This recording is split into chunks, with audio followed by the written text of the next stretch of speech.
right, guys, welcome to the La Perla Ranch YouTube channel. We have got something very special here for you today. The one and only Erik Cortina is here with us at the ranch, and we thought it'd be a great opportunity to sit down with this guy and let me pick his brain.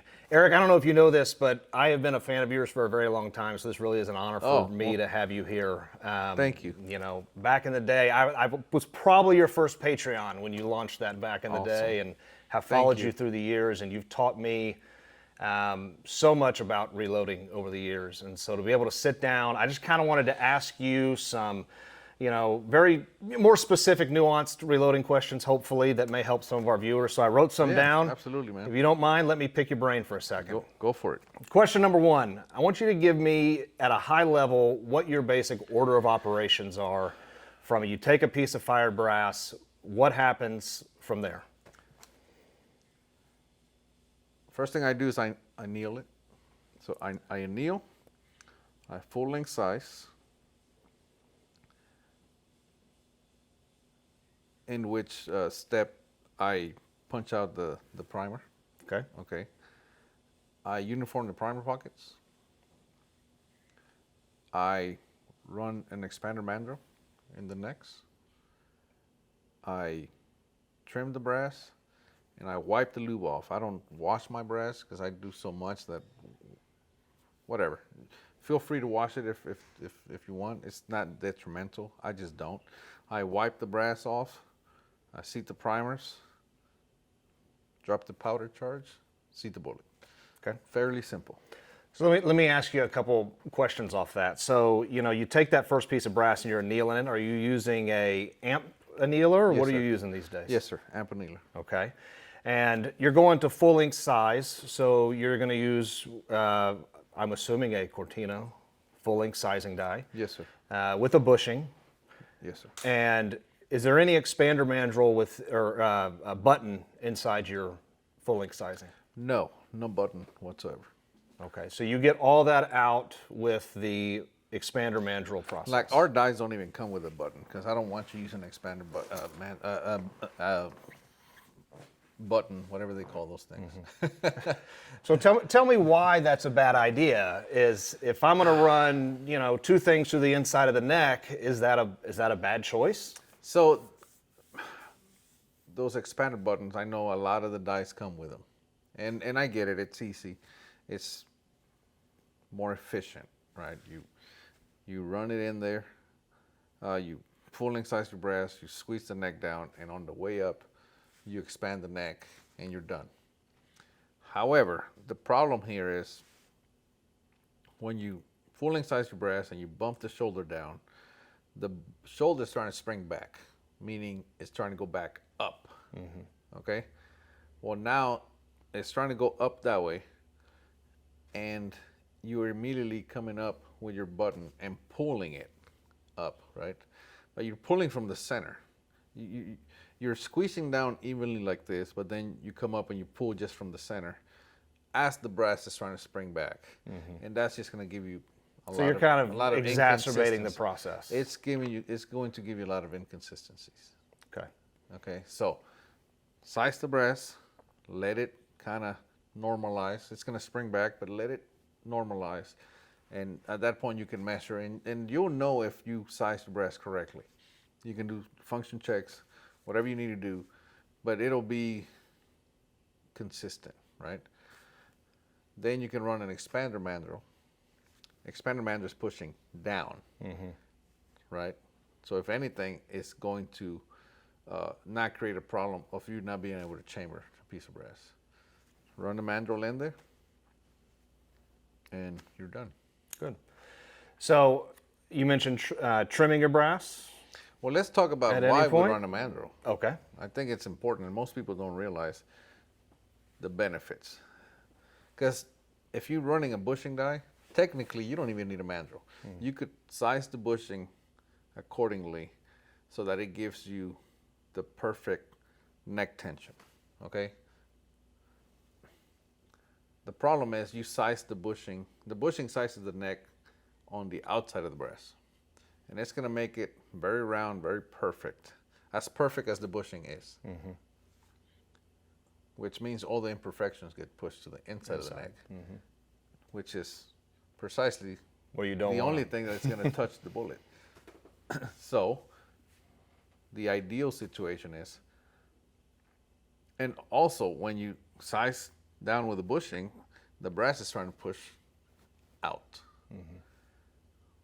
So what I recommend is get a bushing that's about 3/1000, 3 to 4/1000, depending on what you're looking for, under loaded round diameter at the neck.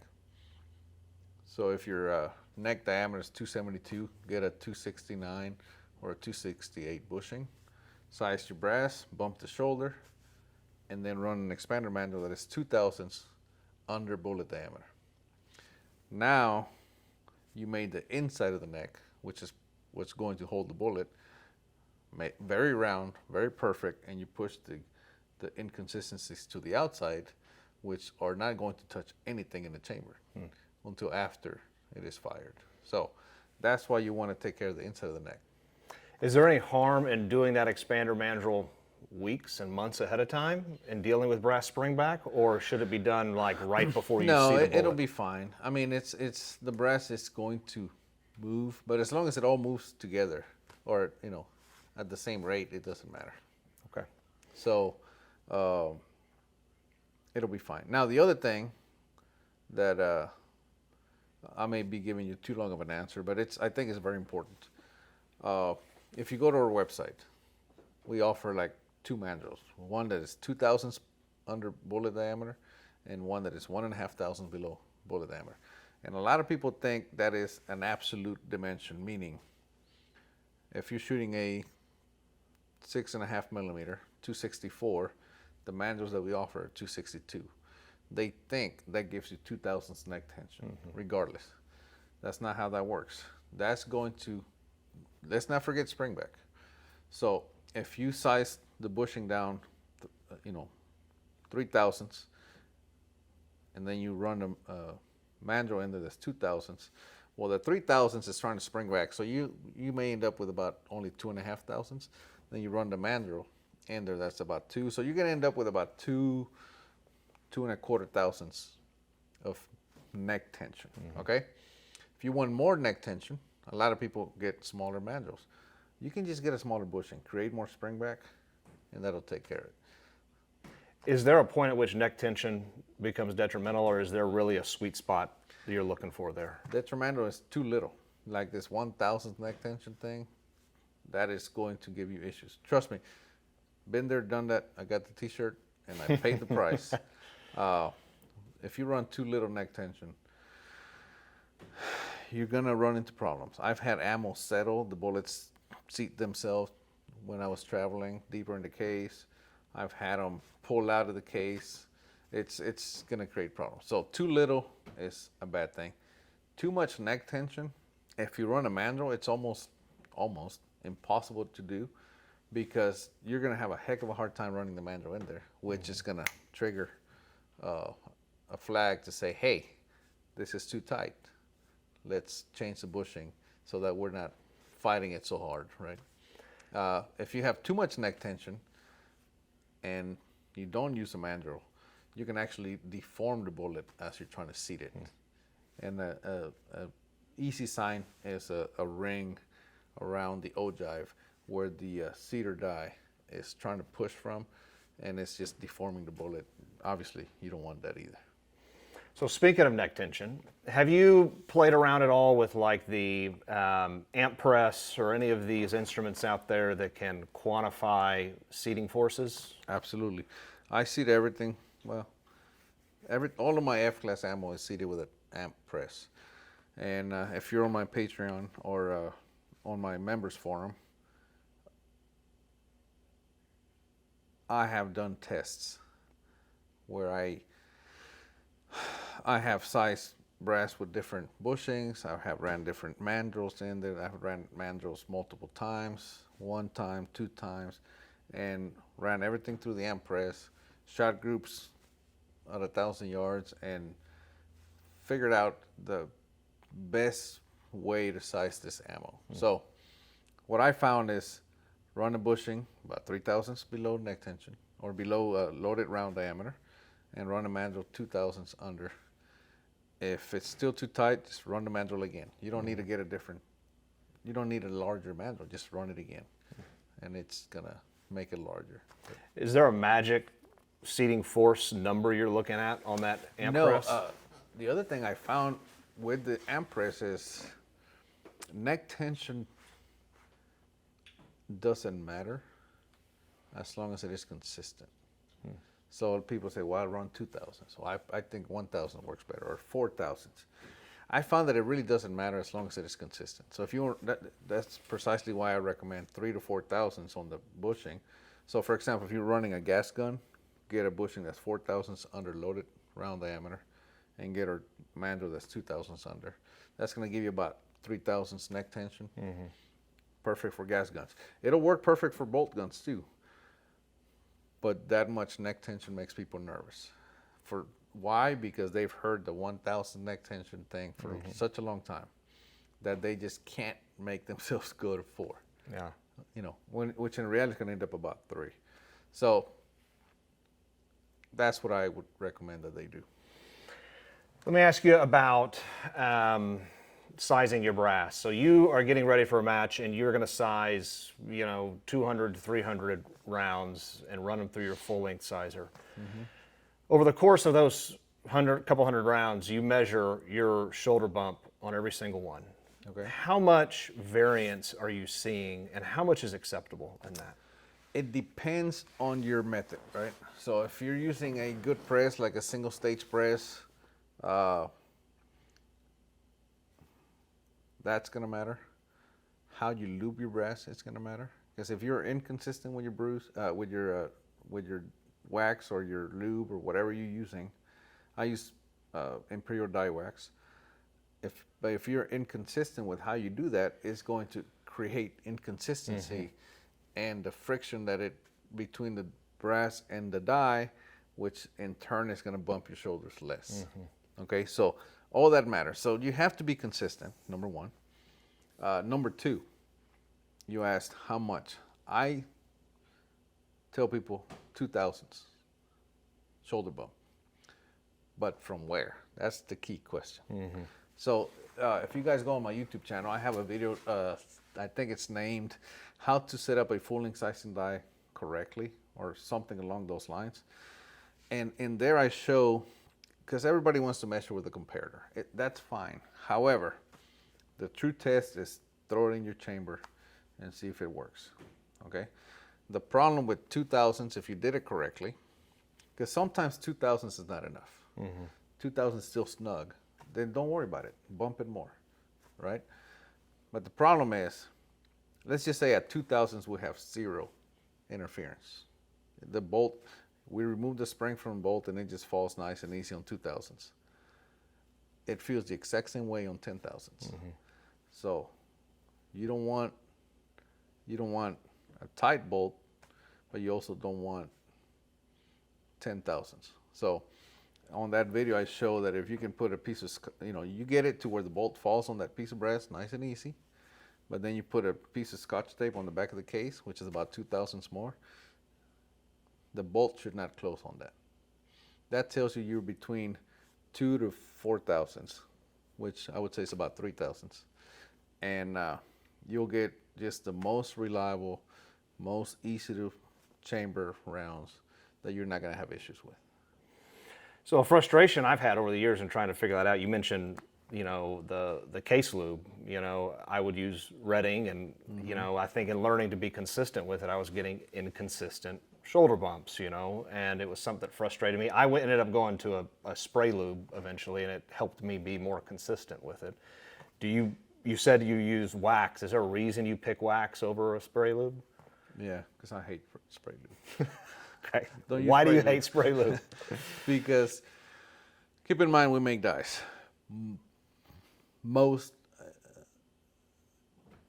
of the issues people have getting their brass stuck is because of spray lube. And I don't know if it's, I personally don't use it. I don't like it. But it may be because they don't apply correctly. I really don't know why. All I know is I have stayed away from spray lube for a long time, and everybody that sticks brass in our dies Is using spray is lube. using spray lube. So, die wax, put on my fingers, start at the bottom of the case, rotate it all the way out. It's pretty simple. It's a pretty simple process, but die wax I've never had issues with. Okay. Let me ask about trimming your brass. You trim? Let me tell you the other thing about spray lube. Okay. I am terrified of getting anything inside the case, and I know the spray lube will go in. You can't keep it out. Right. So die wax, I'm not gonna get inside the case. Spray lube, if you spray it, it's going inside the case.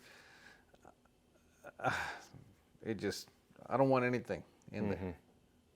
As far as, I don't want any foreign stuff in there. If I talked about how I don't clean my brass, so obviously there's some carbon in there, but it's okay. It happened during ignition, during combustion, but I don't want to spray a lube on top of that, and then they're just gonna keep building. I don't know. Well, I end up tumbling my brass for a little bit afterwards to try and get it, that junk out of that case neck, and I would love to not have to do that. Yeah. It's another step I don't want to do. Yeah. So, okay, trimming brass. Now let me make a disclaimer. This is what I do. Okay, this is what I do. That doesn't mean it's the only way. I'm just telling you what I do. Giro, Henderson, the old manual trimmer. Giro. So why Giro over Henderson specifically? Well, number one, I've never tried the Henderson. I've heard it's great. I've never tried it, so I use the Giro trimmer. I'm set up for the Giro, and it's not that. It's like a pencil sharpener, right? Now the Henderson, I have zero experience with it, so I'm not saying it's not a good one. I've heard it's really good, but I just have no experience with it. So if you're seating 200 and you do see a little bit of variance in that shoulder bump, Oh, you asked about the variance. That's right. Yeah, so I wanted to go back to that Yeah. because that was one of my questions in my thought process and thinking of how am I going to then trim this brass if I'm indexing off the shoulder versus the head, am I going to get more consistent? So I didn't never answer the question about variance with a shoulder bump. Plus or minus 1 thou. Okay. So 2 to 4. And if you're going for a match, are you going to measure your shoulder bump on every single one, or you just know what you're doing is going to be right? 2 to 4. I'm assuming 2 is where it just falls. It may be 1 to 3, but bottom line is 2 thousandths I'm happy with. Okay, plus or minus 1 thou. on either side. From your target. Okay. Yep. Okay. All right, give me what you think the best and worst places are for somebody looking to spend money in their reloading room. And I know it's an open-ended question. Brass, barrels, and bullets. So I guess brass, the 3 Bs, right? That's what's going to give you the most gains. Brass, barrels, and bullets. So barrels, obviously, it's not a reloading room, so brass and bullets. Brass and bullets. Equipment-wise, is there something where you say these are the things that, you don't need to buy a $1,400 press. You need better dies. You need. So things you don't need. You don't need primer pocket flash hole uniformers. The primer pocket uniform, I told you I uniform mine. If you're using Lapua brass, don't even bother with it. It's good enough. If you are going to do it, get you a uniforming tool that is set, that is not adjustable.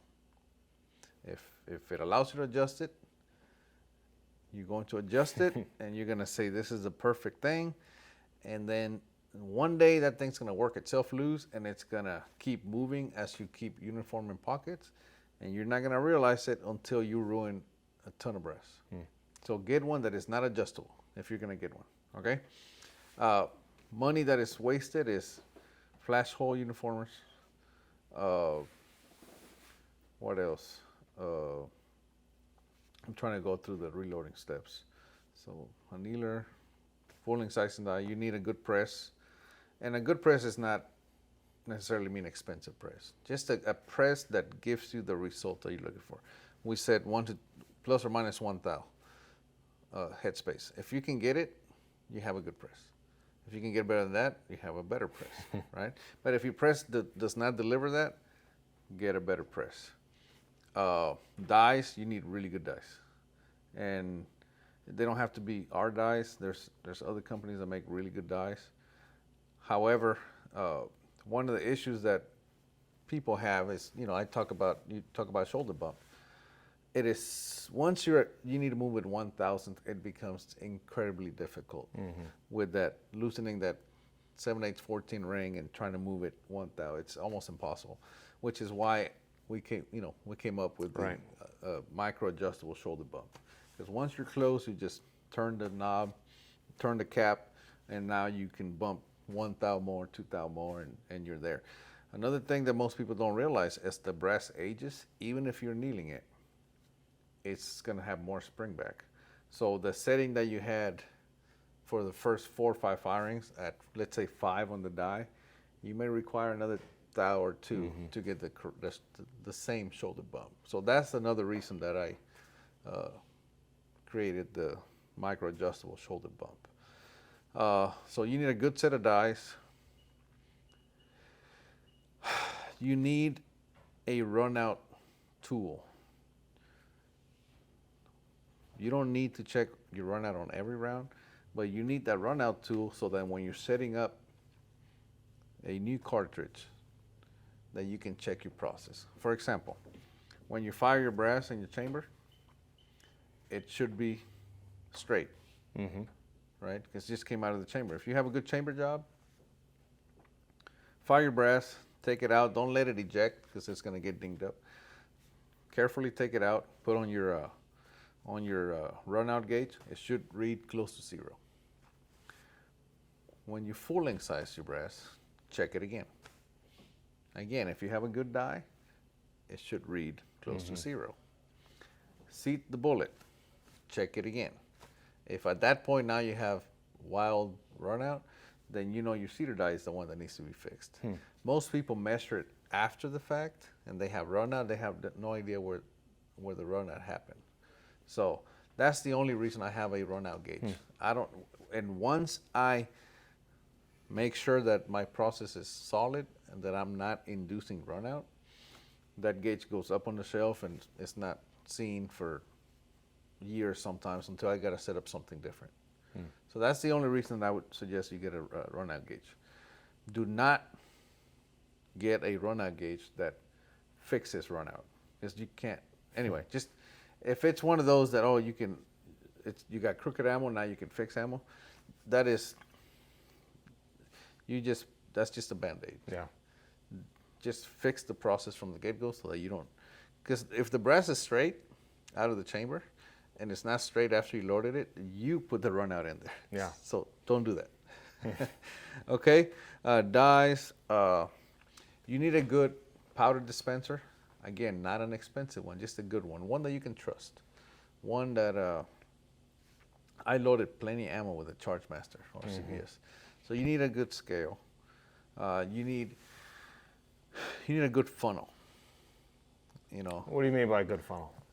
The funnel in which because you take the powder and you drop it into the case.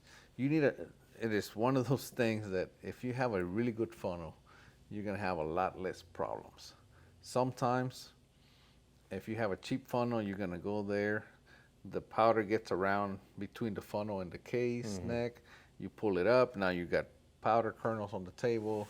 It's just frustrating. Is there any benefit to running these funnel tubes you see guys? Well, that's a drop tube, and The drop that tubes, has yeah. a specific purpose. Drop tube allows the powder to speed up as it's falling down, and it packs itself better in the case. So if you have a case that is pretty full, that maybe you're compressing the powder, if you get a drop tube, trickle it slow, and the powder's going to pack better. More likely you will not have a compressed load after that. So that's the purpose for the drop tube. The funnels that I use the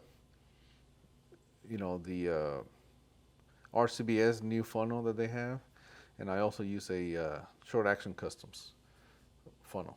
You need a good funnel. Comparators, you need a good set of comparators. Again, Short Action Customs makes a good set. Shoulder bump comparators, and then ogive comparators. You need a good set of calipers. Spend money on a good set of calipers. Okay. Middle Toyo are great. Get you a good set of calipers.